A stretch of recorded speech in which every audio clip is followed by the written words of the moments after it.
Hello everyone, welcome back to StudyOnion, and today we're going to be talking about early models of the solar system topic, and specifically solar and lunar cycles. Let's get started! Ancient civilizations were aware of the various regularities in the positions of the planets, stars, the sun, and the moon on a range of different timescales.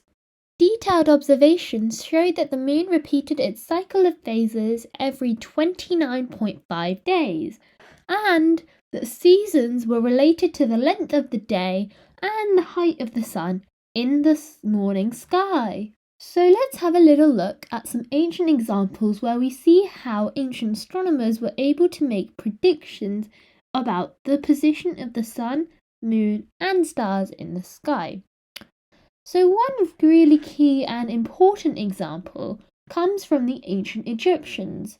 And the flooding of the River Nile, as you probably know, was extremely important to the ancient Egyptians, because the mud, water and silt were washed onto the bank, making fertile growing lands, and it was vital that as soon as the floods receded, the Egyptians had to plough their soil and sow their seeds, and then use animals to push them further down into the ground. And the Egyptians used the time at which the bright star, which you should know from the celestial observation topic, Sirius, rose after sunset to predict when the River Nile would flood. So another example of this issue was actually Stonehenge. And the purpose of why Stonehenge was built is actually still an intriguing mystery. So it was built from the 3000 BC to 1500 BCE, and it could be for all sorts of different reasons, like an astronomical observatory, a place of healing, a site for lots of different funerals, and possibly religious ceremonies are some of the wide variety of suggestions that involve Stonehenge's purpose. But we've got to look at something called the precession of the Earth. So, many key monuments, like those that we see today, are and were aligned with the positions of stars and constellations. However, the alignment of these monuments don't actually line up right now, and this is because of something called the precession of the Earth's axis. So the precession of the Earth's axis is a relatively slow, gyroscopic, wobbling effect as such, and this is due to the gravitational pull of the moon and the sun. One complete rotation of the Earth's axis takes approximately 26,000 years, and this is a figure that you must know. So let's have a little look at this picture as such, and I'll try and explain it so that it makes a lot more sense.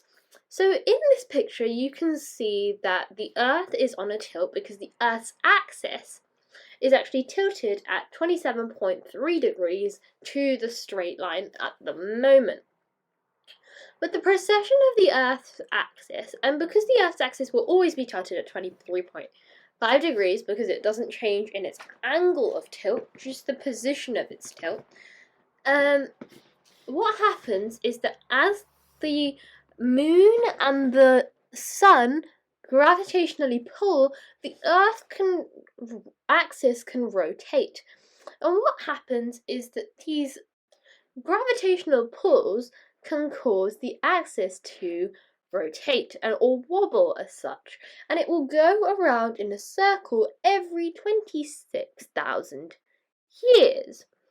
So let me now just play you a quick animation which just shows you more about precession. Okay, so if we look at this animation here, we can see at the beginning how the Earth's axis is shown to be tilted. And then as we go through the process where they zoom out and demonstrate in blue the celestial sphere, we see the axis being tilted. And this rotation of the axis from the north to celestial pole, which would be straight, is called precession. Now, you don't need to know this for your exam, but just so you know, the little box on the right, which demonstrates how it's slightly shaky or wobbly while it is going through precession, is called nutation, and you can look more into that if it interests you. So, to summarize, ancient civilizations were aware of the various regularities in the patterns of the celestial sky. For example, detailed observations of the moon repeated every 29.5 days, and that the seasons were related to the length of the day and the height of the sun in the sky.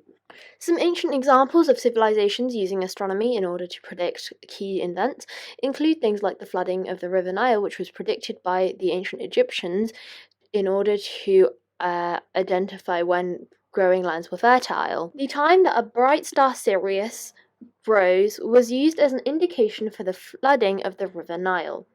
Another common example is Stonehenge, and its purposes remain a mystery. Some common predictions include an astronomical observatory, a place of healing, a site of funerals, and religious ceremonies. Many monuments were aligned to the stars and constellations, and also the position of the sun in the sky. However, the alignment of those monuments don't exactly match up currently because of the precession of the Earth's axis, and this can lead to a variation in pole stars. The relatively slow gyroscopic wobbling is known as precession, and this is actually due to the gravitational pull of both the Sun and the Moon on the Earth. The axis describes a circle around the celestial sphere. One complete rotation of the Earth's axis takes around 26,000 years. Previously, the pole star was Tuban, the current pole star is Polaris, and the future pole star will be Aldebaran. So, thank you very much for watching this video, and hopefully you learned something more about solar and lunar cycles as well as the earlier models of the solar system. Thank you very much for watching, and I'll see you again next time with a new video. But for now, bye guys!